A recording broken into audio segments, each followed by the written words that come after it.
Hello there. My name is Regi Elamatha and I am a laity of the Nagulangamali Archeparchy of Syro Malabar Church. Today, I stand before you as a representative of common faithful who is deeply distressed, wounded, and hence angry about the affairs of our church. The dissidents, priests, have crossed all limits of ecclesiastical and civic sense to indulge in practices of dissent, division, destabilization, and destroying of the Syro Malabar Church, which is considered to be the largest rite in Kerala. Never before have we seen a bunch of priests be so disobedient, rapacious, and militant in their behavior that they have become a law unto themselves.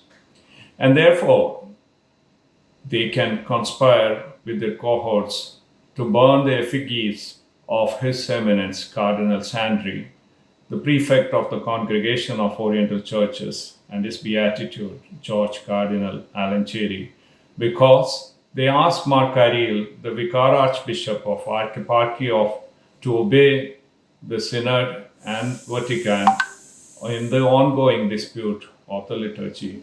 Insubordination is the hallmark of a Nagalangamali priest for a long time now, since the time of Cardinal Parekatil himself. Today, it has grown out of proportion as a demon itself, which is inflicting deep wounds on the body of the church. Today, they think they have become powerful and hence are challenging the authority of the Pope himself.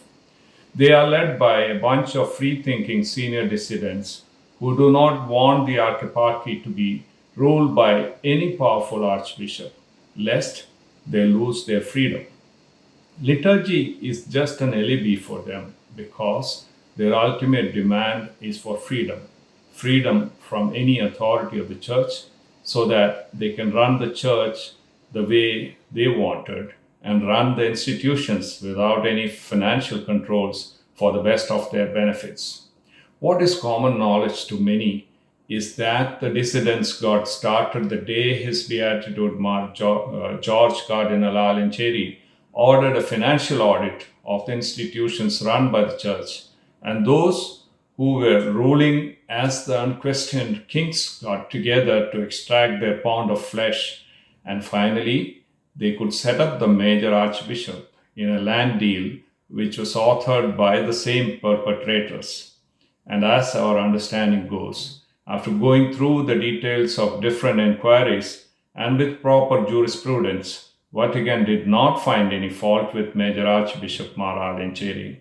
However, since the dispute is in the India court's purview, the church did not declare their judgment as of now.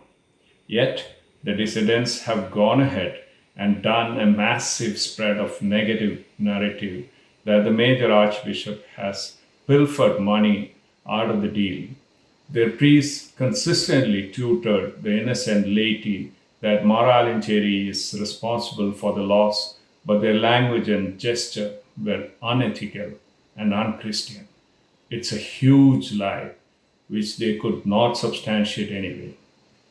And in their overenthusiasm to prove that the major archbishop was the beneficiary of the loss, they conspired to make forged bank documents, and which finally led to their undoing itself.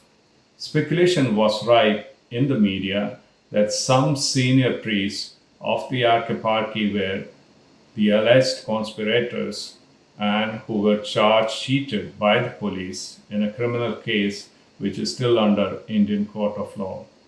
The root cause of Ernakulam Angamali dissidents is independent, callous working by the clergy and their financial clout out of it.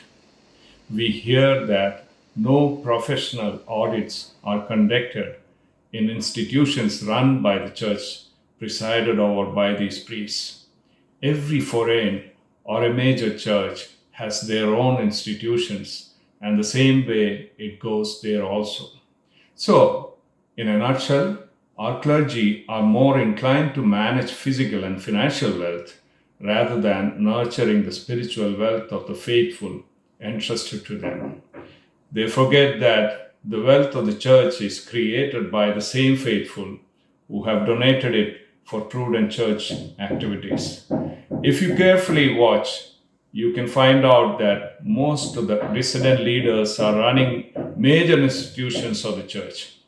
These are small kingdoms and they behave like tribal chiefs.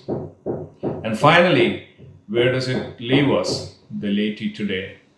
We are astray, rudderless, and deeply anguished and angry because, in spite of all such dissident activities by a bishop and the clergy who controlled him, no action was taken against him. We are sad because the church has always taught us about the hierarchy of the church and hence decisions flow down. Unfortunately, we find the priests who celebrate Mass of their choice does not follow the taksa or obey the hierarchy. Our children and youth are distraught because the rebels with such dubious behaviors are no more the ones they look up to. We beseech the Holy Father to remove His Grace Mark Karil and his group of dissidents from their existing posts urgently because they are wrong models to the faithful. We believe that is the only way law and order shall prevail in the archeparchy. We say this knowing very well about the parable of the lost sheep. We understand and support the lost sheep to be brought back, but not at the cost of the 99 who stayed back ardently, patiently, and prayerfully. Otherwise, we may lose them. Praise God.